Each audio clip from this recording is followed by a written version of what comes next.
All right, so we're here, and we're with Joe Webb, Jennifer Briggs, Mike Davenport, and Matt Koenig. You can get rid of the last name. It's just Matt. It's now. Matt. And by the way, he spells his name M with an at symbol. With the ampersand. Like the artist formerly known as Prince, but with better hair. Hey, guys, we're going to jump right into this. This is called our Mashup panel, and we have 30 minutes slotted here, and so we're gonna air this, obviously, I think next week on the show on a Thursday. But we're here live at the Ford Digital Dealer. And, Joe, I kind of want to just throw it out. Obviously, I love your writing because, you know, me personally, Joe he's the salmon that swims upstream in many cases. Would you ever feel like a salmon? Not exactly. No, I'm like a big piece of beef. But I mean, I don't mean size. I mean size-wise or anything. I'm talking about content, I would say. But but how a salmon swims upstream. It's already marbleized. Well, you wrote about, and you're an advocate of, and you launched this concept that you're pushing, and you just reintroduced some further feelings on it, on vendor visit protocol. And of course, we're in a room full of vendors, which doesn't mean anything necessarily to you, but and you know, Matt, I want to kind of get your take on this a little bit. I know that we talked slightly, and you're a proponent in some ways, but you know, you're also a beast of a salesperson. So a vendor visit protocol, which Joe, correct me if I'm wrong, just to kind of say. If you want, I can give you a quick. Yeah, give me. It's just the fact that people such as e-commerce directors, some sales managers, depending what your role is at the store, marketing director, are constantly overwhelmed by new vendors visiting completely unannounced, knocking in, cold calling, stopping in if they are previous partners with maybe no rhyme or reason, no specific purpose other than to shake and grease some palms. And I just said to stop internet directors, to gain back your day, to put a hold on some time management and make your priorities, it is better to schedule potentially one day a week, or one day a month, one day every 2 months, however many vendors you have, to segment them that this is your time. I will schedule you out just like it's an appointment, just like it's a customer, and you come in during your allotted time. We can talk about your products, we can review your products, and most importantly, all of our decision makers will be in the room. All of the people who can sign on the line will make a decision on the spot, so you don't have to keep calling day after day, week after week, ongoing, to win back your day, make your priority, and not get pulled, as we know internet directors, e-commerce directors do, get pulled into a million directions. So to sort of slow down, if you get a cold call, do a quick 5-minute, hear what they have to say. If it interests you, put them on the docket for a later time, and let them come in and present officially like we're an actual professional industry. Is that feasible, Matt? You know what? Some of them are. Here's what's great about what Joe said, right? Listen, if I knew I could reach out to Jennifer Briggs and get Robert Powell and Eric Gale and Jennifer and Bobby and everybody in a room, and I knew once a month I could do that and they would be ready to hook up, that would be great. But here's the problem. Let's say that's on the 3rd of every month. And let's say I'm a new guy in the area. I've called on the phone. Nobody called me back because it happens. So I go, you know what? I'm just going to pop in and see if I can say, hey, I'm Matt, let's set an appointment for whenever. And they go, oh, you know what, our meeting was yesterday. We don't meet again for a month. There's 2 problems with that. And I'll just say the first one is this. I really don't like the answer no, right? No is a shitty word. Yes feels so much better. Like everybody say yes. Say yes. Yes. That fucking feels great.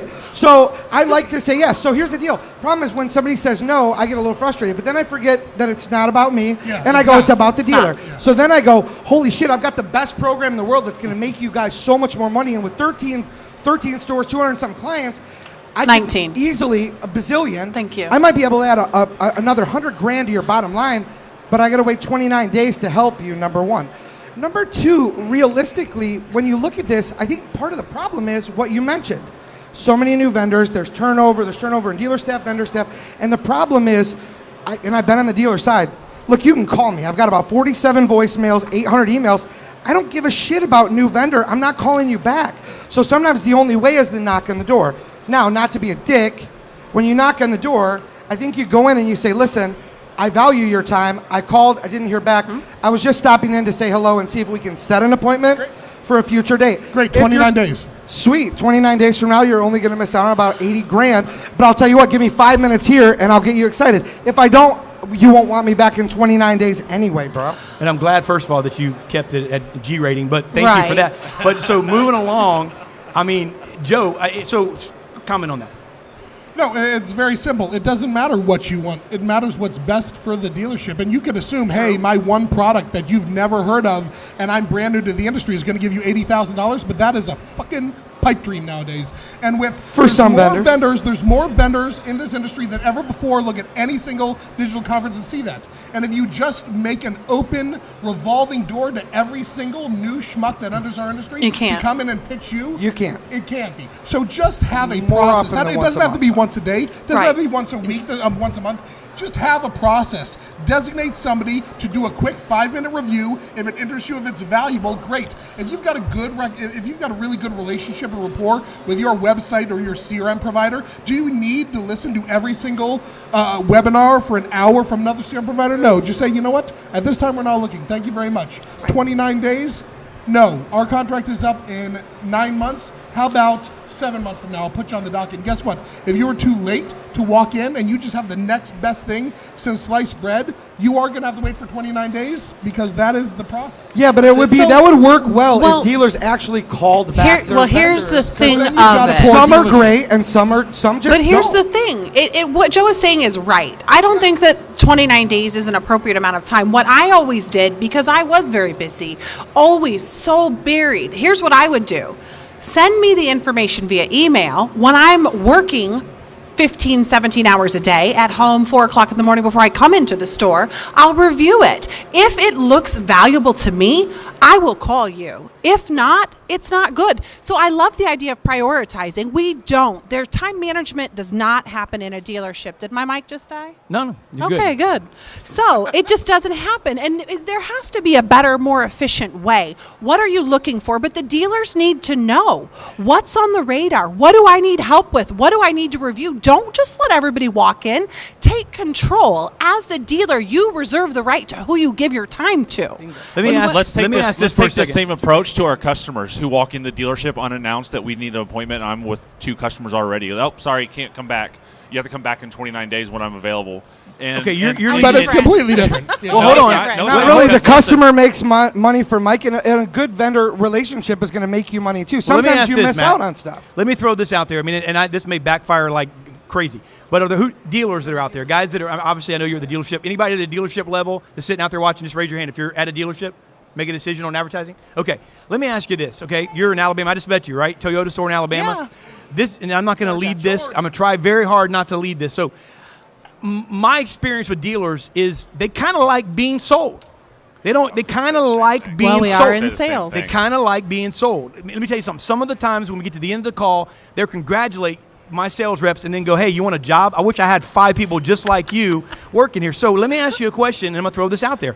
If we did this, and I understand that everyone's not going to buy into this concept, but if we did this, are we making it easier, Matt? Are we really then just letting the 10% or the 1% or the 3% kill it all and everybody else starve to death? Because no vendor visit protocol is going to stop a strong salesperson possibly. Is that true or not? Maybe. So I will say this, and I think you and I were talking about this before. When I was working for an auto group in West Michigan as a used car manager, Tuesday was ad day.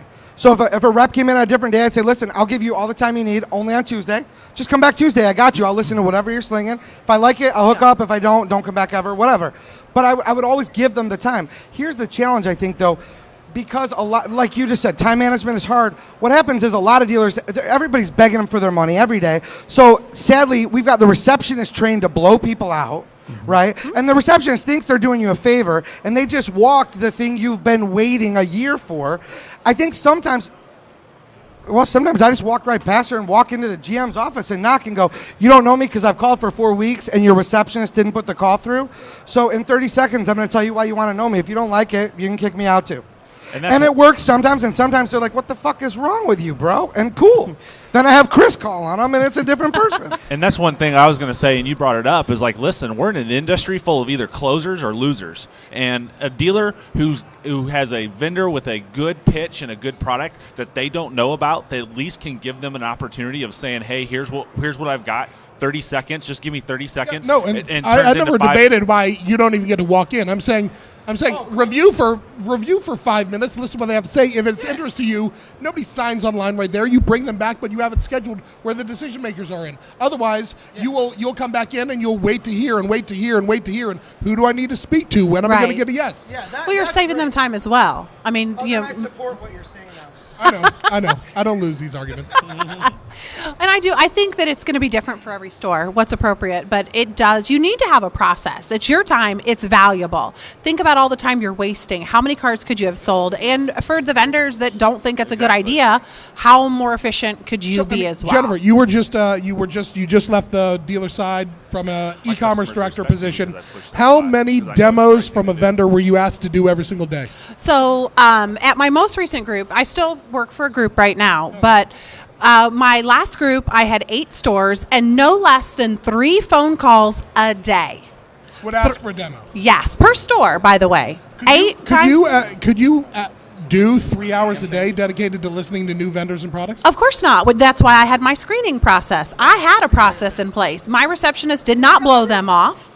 They would collect their information. They were authorized to give out my email address, said you better send to her everything it is. You better tell her why it's valuable, because if she doesn't like it in the email, you're not going to talk to her. So I would collect it all via email, review it in the morning or in the evening after I left the store, and then I would call back and schedule, or if I had questions that I needed further information, we'd communicate via email, and then they could come in. Now, that's how Matt and I met. It's the exact same thing our BDCs do. Absolutely, it is. Exact same thing our BDCs do. I think the problem is there's a lack of respect on the vendor side. A lot of times that there is what he's saying is, I mean, you like people to be people of their word and keep their word. Unfortunately, that's a lot of times that's not the case. And whether they have good intentions, and on the vendor side of it, we understand dealers get busy. They're running a dealership, especially and another thing too. We want to deal with decision makers. We have the question. Hey, if you love this, you fall in love with it, can you pull the trigger? Can you write the check? Can you sign it? You have the power of the pen. Can we talk about that for a second? Yeah, let me ask you, before you answer that, I want to throw that out there. So, okay, let's see. All right, here, so let me tell you what let me tell you what I would do. Let me tell you what this is how we sell. This, and again, we may be an anomaly, I don't know. But how we sell dealerships, I'm getting the decision maker on the phone. 99% of the time, he's going to try to blow me off. I mean, he's going to be like, hey, send me an email. Hey, I can't do it right now. Hey, I'm busy. He's probably playing solitaire on his computer, possibly, because I don't know many GMs that are out there they're not out there necessarily taking people on test drives, right? But they're busy leading their store. Here's what I tell my guys: they're busy not wanting to take your call. Not wanting to talk. You know what I mean? Exactly. If you called me and I didn't invite you, guess what? I don't want to talk to you, right? So I'm prepared. It's the guy who gets through. That's why I think the vendor protocol thing doesn't work. So I'm going to go. Hey, Jennifer Briggs. No offense, but at least I've been on the dealer side and the vendor side, and you guys, you're only from the vendor side. You've been with the company that's had essentially a call center. So, you know one way of selling customers. We've been called a boiler room. It's been very successful for you, but it's been that one way. Right. So, to say that a general manager, I know a lot of general managers, and I'm not saying they all do a great job, but I'm saying they have a lot on their plate if they're doing a good job. Sure they do. Definitely. So but they're not. But take that away from them. But they're going to be busy tomorrow. They're going to be busy. They're always going to be busy. In other words, it's carving out. And all I was trying to say is put a process in place where you can hear those. You don't have to dedicate every single day to listening to people. You dedicate one. How about this? Throw this out. Jennifer Briggs. Okay, hey, Joe Bob says, hey, you know what? Talk to Jennifer Briggs, my e-commerce director. Great. Hey, Joe, let me ask you a question. Absolutely, I'm going to give Jennifer a call. Listen, Jennifer's going to love this. If she does, can she sign it and write a check and send it to me? Is she able to do that? Oh, no, she got to bring it to me. Hey, Joe, all due respect, I know why you want me to talk to Jennifer, because if you sat around and listened to every person that called you, you'd be doing that for 40 hours a week, and that would be your job. Or Joe doesn't know, and Jennifer does. I understand. But, hey, Joe, I'm asking you to make the exception, break your rule, and let me be the person you listen to. Boom! Well, here's the thing, though. That is one thing majorly, because I am an authorized signer and have been, because I know the products, and as while we're giving advice and talking about signed how all to the paperwork. I signed it all. If you would have went to the GM or the dealer principal, they would look at you with deer in a headlight look. So as a vendor, if you're trying to get these appointments, make sure you're not inadvertently offending the person who has the keys to the door to let you into the dealership. As a female in the automotive industry, I can't tell you how many times some idiot vendor walked in and said, oh, well, is a GM around or somebody who can actually sign for this? That's a good segue. Is your husband here? So that's that's a good segue. So speaking of that, you immediately took it to but here's the crazy part about what you just said, Jen, and a lot of people don't realize it, is this, though. if I speak to someone, male or female, the same way, and anybody that knows me knows, like He has no filter. I'm a dick to everyone. None. But here's the thing: if I'm speaking to, Explains the if I would say it to You're Dave awesome. Villa, if I would say, Dave, look, do you have the authority to hook up on this or what? Right. And I would say it to you. The difference is Dave won't go, because I'm a guy with a Latino last name, you're being offensive. But when he said that to you, you went, it's because I'm a woman. No, it And- depends on how you say it. and And I if know you're when being you a and I douche. talk, because I know you, and you have the authority to sign all of it. And here's to back up something you said Research earlier. Research me before you Just call on my Google store. Jennifer Briggs. I'm just saying. No, but here's what I know. That is great. Don't But just. here's what I don't know about call what Jen with just no said information. that has a lot of truth, and that's this. A lot of owners and GMs have busted their ass from salespeople up and they own a store, but technology is not maybe their best friend. Absolutely. So that's where sometimes the person that they're pointing you to is the only one that gets what you're pitching, and they might not be able to pull the trigger, but they know how. If Mike Davenport is the GM and he's not tech savvy, we know you are, so that's why you won't have your feelings hurt. If this guy doesn't understand anything, Jen can go in and dumb it down for him so that he gets it. We call And it here's what it's gonna do, translation. Here's how We much don't you're call going to it dumbing make. it down. Let's hook up. But here's the thing, too, is you can empower your people regardless. Even if you can't sign, hey, you empower your managers, empower your BDC directors, internet managers, so on and so forth, that come in having an open door to the owner's office and say, hey, Mr. Owner, I have this great vendor that just walked Right. in and we need to do this. So and many this is times why. that person in that role will help you to sell your product. Because And they're if you paid on a blow past commission. them, And what do they get when a vendor brings in money is they get more money.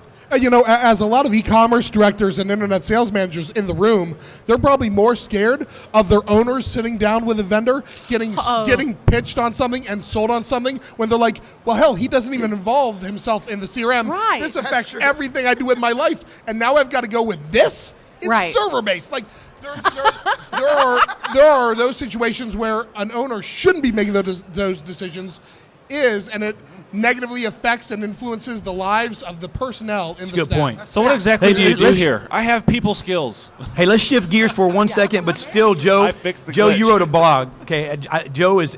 I highly recommend reading Joe's blogs because they're good and he challenges our thinking. Joe, you wrote a blog. Can you kill? And I want to hear Mike Davenport. You know where I'm going on this. You Oh, already yeah, know, this right? will be interesting. Can you kill a sacred cow? And he quote 30 car a month sales guy.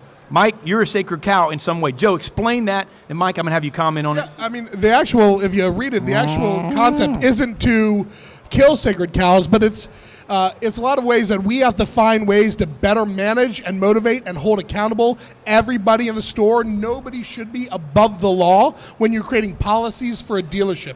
So, for instance, I had a store buy 16 iPads for every single salesperson at the store.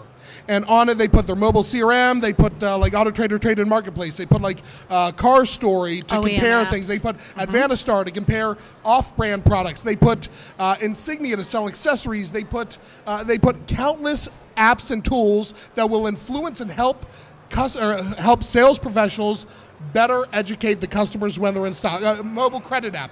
They put everything on there. Then they film tutorials. The ownership.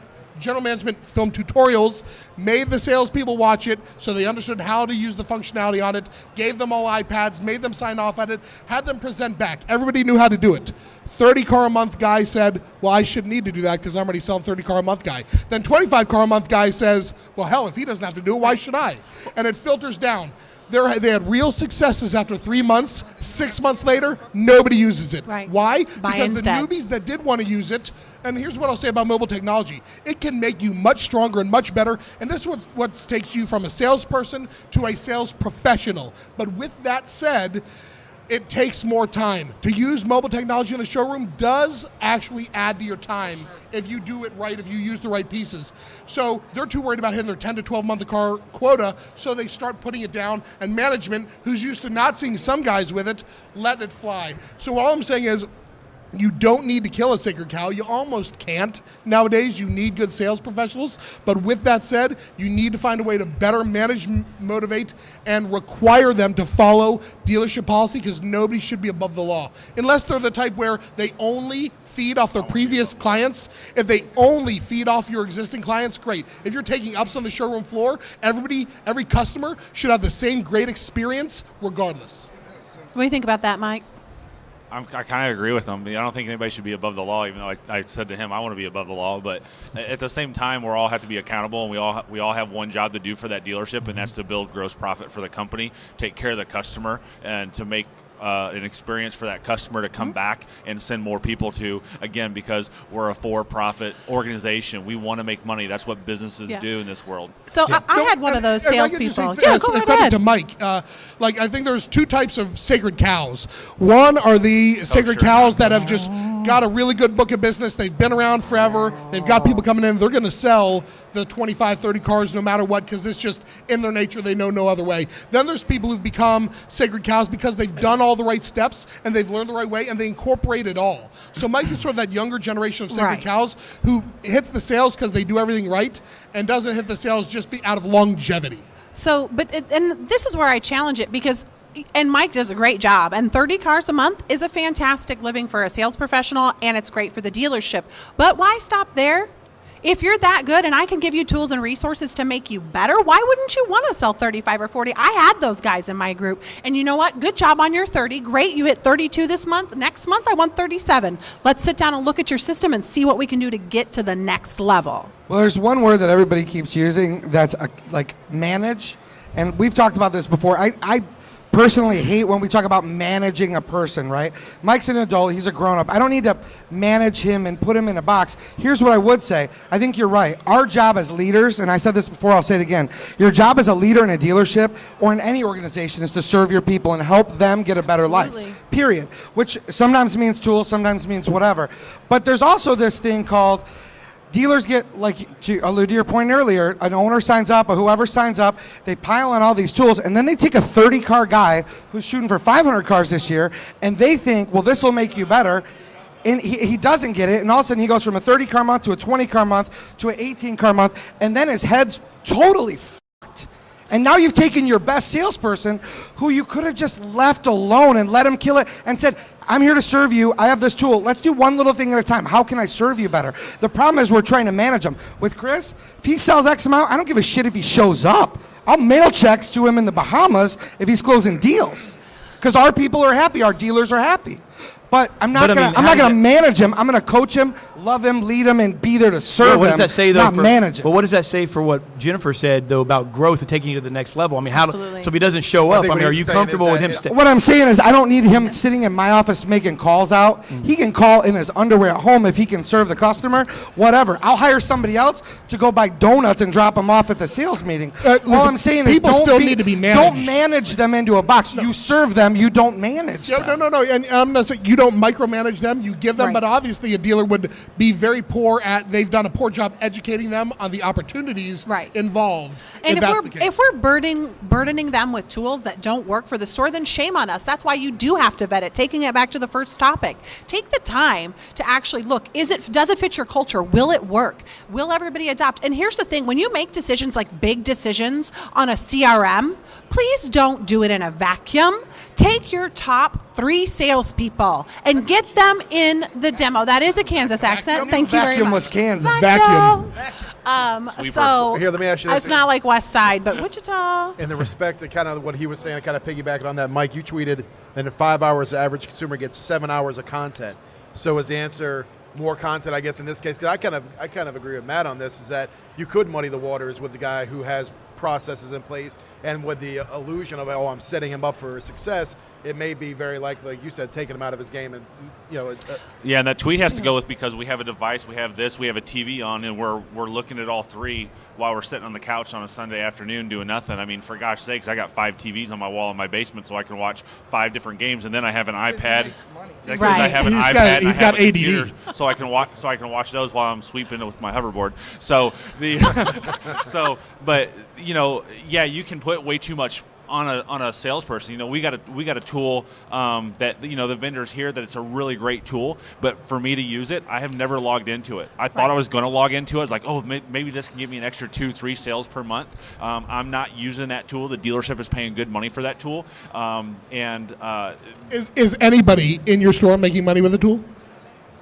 No, because if they're not, then it was a bad purchase. It's a bad purchase. Then it's a bad purchase. But that's from what you were saying, that people still need to be managed. Well, Gary Vaynerchuk has a blog. What's the ROI of your mother?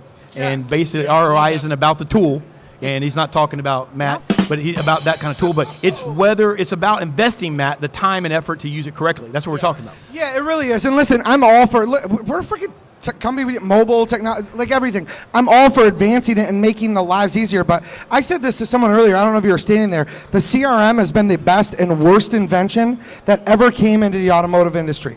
Best invention meaning we can speed stuff up because people were throwing letters in the garbage when whoever was mailing the crap. I'm going to slice it down. I'm going to call Well, you out. let me finish it because you'll like this. You never said best. Okay, no, I said you actually the CRM is said it was the worst. It damaged this industry, and here's why. Okay. Because what has happened is salespeople, not all, It's not all. Fired up. But here's what happens. Most salespeople, back when you actually used to have to give a shit and write letters and make phone calls, now it's, okay, put them in my CRM. Now I can sit back and cry about nobody walking in the door and let the CRM send a bunch of letters that I also don't give a crap about and don't sign. That's bad culture. That's not a It's not the product. CRM's fault, but that coming in, the technology that's supposed to get us more connected, many of us use to detach ourselves from actually being people. That's why nobody goes, I'm going to buy a car in 6 months. I'm going to call my car guy, Dave. Okay, here is the thing of it, and I've spoke on this many times before. If you have something like that, it's a product. You have to sell it to your team, and you need to sell the value. A CRM is But you can only do that costly once a month. investment. No. Actually, One day a the month. last time I switched CRMs, Third Thursday. So the Second la- Tuesday of next week. The last time I February. switched Yeah, CRMs, Thursday I off, so took 29 days, 8 we'll talk months about it to again. make the decision. I interviewed not only my sales managers, my GMs, I interviewed my top salespeople in all of my stores. What will make your life easier? What will help you sell more cars? You have to talk to your team. You guys, it is not about the next shiny product. It is people and process. Whether it was a Rolodex or an index card thing, it does not matter. That was people and process. And that's The same not a people- man- the that's same not people that management, weren't- That's leadership. The same people that aren't sending out manual emails and that aren't taking the time to review their previous customers are the same ones that weren't writing the letters. Absolutely. In the old Which is why Instead, now we spend how much per person for them to sit around and do jack? It might have been their because it might have been their kids. 1,000 It's not- stamps every single week were The a ton age. of fun. Come on, you didn't stamp it if they didn't write the letter. Okay, it doesn't. You know what? If you're a sales manager and you're not monitoring that, and you're not helping to make sure that the wheels are moving in your store, that's not your salesperson's fault. That's your fault. Mike, Do your Because you don't job. care about your people enough to do Boom. All right, we have a couple minutes left here because we have to stay on a schedule. Because I know there's things that are coming. We can do this all I'm day. absolutely. And and by the way, guys, are listening. We have another panel tomorrow morning. Tomorrow at 2:30. It's going to be eliminating the box. We have several people are going to be talking and discussing like this on eliminating or the possibility and thought of eliminating the finance department. We even have somebody on that says one price, one person, and then we have some that disagree with that. And then on Thursday morning. late. But I'm going to start with you, Mike, and go around the mat and give you guys a couple of minutes here just to tell these folks tie this all together. Well, my big thing is from a salesperson is, the whole goal is what I just mentioned a minute ago is, we all have one goal in mind, and that's to make profit for our dealership and for our owner who signs the front of our check, that's worked hard to sign the front of that check and not sign the back of it, is what's who we're working for every day. And the most important person besides him would be the very first person that's important is our customers. And I think I think with social media and everything else that I do, we need to change our industry to make it easier for the customers, and then our vendors should make it easier as well on that flip side. And one thing I'm doing to try to change the aspect of our dealership cultures, and hopefully some vendors will listen as well, because the vendors are salesmen just as much as I'm a salesman to a dealership, to a consumer, so on and so forth. But Matt's hosting it, and I'm what do you call it? The lead, yeah. The keynote speaker. Keynote speaker. And I've got Does my that own make him a website super set up. shredder? Yeah. rockstarsalesman.com. That's where you can sign up, and it's $49 in person or in virtual, and it's $4.99 in person, which the $4.99 is worth it 100%, because if you sign up through my website, rockstarsalesman.com, if you don't get value out of it, Shameless plug. If you don't get value out of it, I'll write you a check back for it. That's good. So, and that's the one thing that how you're going to change this industry is by having people out there who are willing to go the extra mile. Like what you mentioned is go the extra mile. If they're at a 30 car month or 35 car month, what can I do to get to 40 car month? What can I do to get to 50 car month? And that's what I'm doing every day is how can I do better? I'm sitting here for 4 days out of the office for 4 days. Okay, I got to go back Friday. What can I do to have my day filled up on Friday? So I think what Mike just said is if you want to clone Mike, you might want to tune in. Go to rockstarsalesman.com. Here's what it all comes down to with me, Villa, and this is something I always say, and that is, at the dealership level, vendor level, whatever it is, the end game is you've got to be there to serve people. I might be a little bit brash in how I speak sometimes on occasion, but at the end of the day, here's the deal. Every single person that I interact with and work with, my end game is to make sure their life is better. So if you're another vendor and you want to ask questions, I want to make sure you can go out there and kick ass and serve people well. If you're selling cars and you want to get a little bit better, I'm going to point you to people. If there are people like Mike who are still selling every day, or Jennifer who's running an internet department, or Joe Webb, I want to aim people there too. I think I busted the CRM. We use ours. We actually care about it. But I think at the end of the day, the most important thing that everybody's got to get back to is making this a people business. That doesn't mean throw your technology away. It just means you've got to give a shit. That's all. So we just got to get back to caring about people, and then everything will just fall into place if you genuinely care. Yeah, I think I actually had maybe said that the last time I was here with you guys. I said it, you just copied. No. I don't copy you. So what I said was, best advice to a salesperson was, if you want to increase your paycheck, you want to sell more cars, stop thinking about you and start thinking about the customer. So it is a great point. But I think to wrap it up here, we need to take responsibility as managers in a dealership. We need to take control of this. It's our money. It's our investment. Why are we leaving it up to somebody who stops by once a month to tell us how it's going or what it's doing? Take control, but take the time to make sure the tools you invest in are actually working for your store. Why burn up that money? Get what fits for your people, your process, and your culture. So, and thank you, by the way, for having us on. I think there's been a great, fun discussion. All I would say is continually educate yourself. You should not, as Jennifer just said, she hit it on the head, you should not be educated by a vendor trying to sell you something. You should give credit to everybody who took the time out of their work schedule to come to Orlando on a cold Orlando week and educate themselves in the sessions, meet with vendors, listening to Auto Dealer Live and podcasts, reading and absorbing as much content as you can so you are not overly sold, so you are the educated one. Absolutely. In the room. That is how you're going to be able to serve your customers better, is if you're smart enough to make sure you're delivering the right experience for them, you're delivering the right tools for your people, then you've done your job well, and all you can focus truly on is how well you can do your job. That's well said. You guys are smart. All the way around the board. And you guys and gal. I'm a guy too. It's okay. I mean, not literally, but. Okay. So now in the next episode of Auto Dealer Live. Yeah. Yes.